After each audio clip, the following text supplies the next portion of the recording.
변복 목사의 아침 묵상 2026년 4월 2일 목요일 아침입니다. 오늘은 시편 74편 1절로 23절 말씀을 통해서 주의 이름이 찬송을 받으시도록 이런 제목으로 말씀 묵상의 은혜를 나누겠습니다.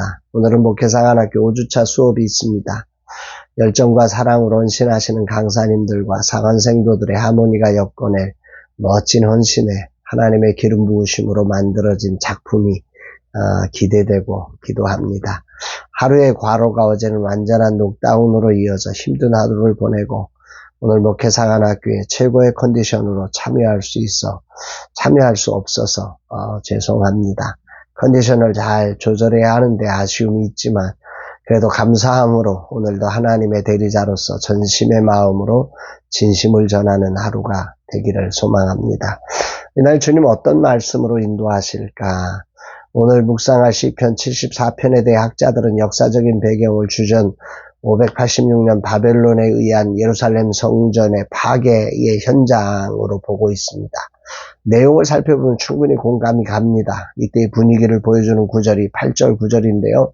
그들이 마음속으로 이르기를 우리가 그들을 진멸하자 하고 이 땅에 있는 하나님의 모든 회당을 불살랐나이다. 우리의 표적은 보이지 아니하며 선지자도 더 이상 없으며 이런 일이 얼마나 오래일는지 우리 중에 아는 자도 없나이다. 우리의 표적은 보이지 아니하고 선지자도 더 이상 없으며 시인은 적들에 의해서 표적이 세워졌다고 말합니다. 여기 파괴 현장이다. 적들이 말하는 표적인 거지요. 도끼와 철퇴로 성소의 아름다움의 조각들을 부수고 불태우는 그 참혹한 현장 그 자체가 표적입니다. 하지만 시인은 더 절망하게 하는 것은 세상의 표적은 이렇게 분명한데 우리의 표적이 보이지 않는다는 것입니다. 즉 하나님의 침묵과 부재를 말하는 거지요. 이런 하나님의 침묵의 시간 시인은 이렇게 고백하며 옛날을 회상합니다. 12절 하나님은 예로부터 나의 왕이시라 사람에게 구원을 베푸셨나이다. 믿음은 말씀과 삶의 과거와 미래를 끌어다가 오늘을 살아가는 재료로 사용하는 것이다. 저는 그렇게 정의를 내리고 있습니다. 시인은 과거로부터 하나님은 왕이셨으며 우리를 구원하신 하나님이심을 고백하며 그분이 하신 일을 기억합니다. 그리고 그 하나님을 향해 언약을 기억해달라고 요청합니다. 20절 21절 그 언약을 눈여겨보소서. 무릇 땅의 어두운 곳에 포악한 자의 처소가 다 그러하나이다. 학대받는 자가 부끄러이 돌아가게 하지 마시고 가난한 자와 궁핍한 자가 주의 이름을 찬송하게 하소서. 시인은 세상에 확연하게 보이는 표적들의 마음을 빼앗기지 않고 하나님의 침묵이라고 하는 보이는 것 없는 현실에서 하나님은 예로부터 나의 왕이다. 이렇게 고백을 하면서 믿음으로 일어서서 그분을 여전히 우주의 왕이심을 선포하고 있는 것입니다. 그러면서 시인은 성전이 파괴되었지만 언약을 소망하며 하나님을 향해 언약을 기억해달라고 요청하지요. 22절 하나님이여 일어나 주의 원통함을 푸시고 우매한 자가 종일 주를 비방하는 것을 기억하소서. 여기 주목되는 부분이 주의 원통함을 푸시고입니다. 이것은 히브리어로 리베카라고 하는 단어인데요. 직역하면 주의 소송을 제기하소서 이런 뜻입니다. 주의 싸움을 싸워주소서 하는 거죠. 여기서 이 단어가 사용되는 그 주된 장소가 그 법정 용어입니다. 고대 근동의 법정 용어라서 누군가 계약을 어겨서 정당한 권리를 침해당했을 때 제기되는 이 소송을 말할 때 이 리베카라고 하는 요 단어 이런 그 느낌으로 보면 시인은 지금 믿음으로 예루살렘의 멸망이 우리가 우리가 피해를 당한 사건이 아니라 우리만 피해를 당한 사건이 아니라 언약이 파괴된 사건으로 보는 거예요. 내가 고생을 하는 게 아니라 이것은 하나님의 언약을 파괴한 사건이라는 거예요. 하나님의 이름이 훼손된 사건으로 규정을 하고 이렇게 외치는 것입니다. 이게 진짜 믿음의 시선이라는 생각을 해봅니다.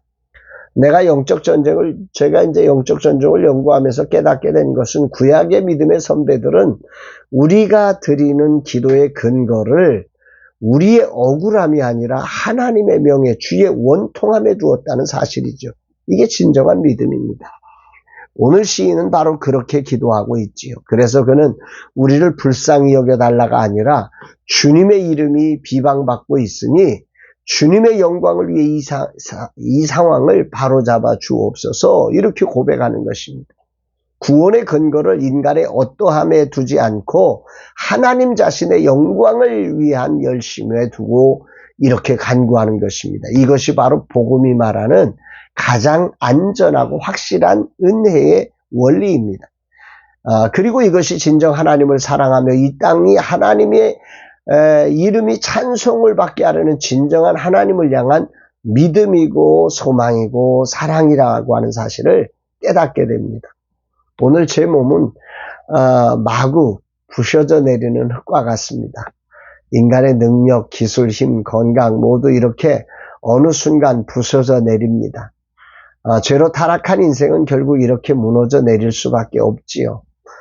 그러나 하나님은 우리의 이름과 명예를 위해 우리를 그렇게 버려두지 않으시고 오늘도 우리의 왕이 되십니다.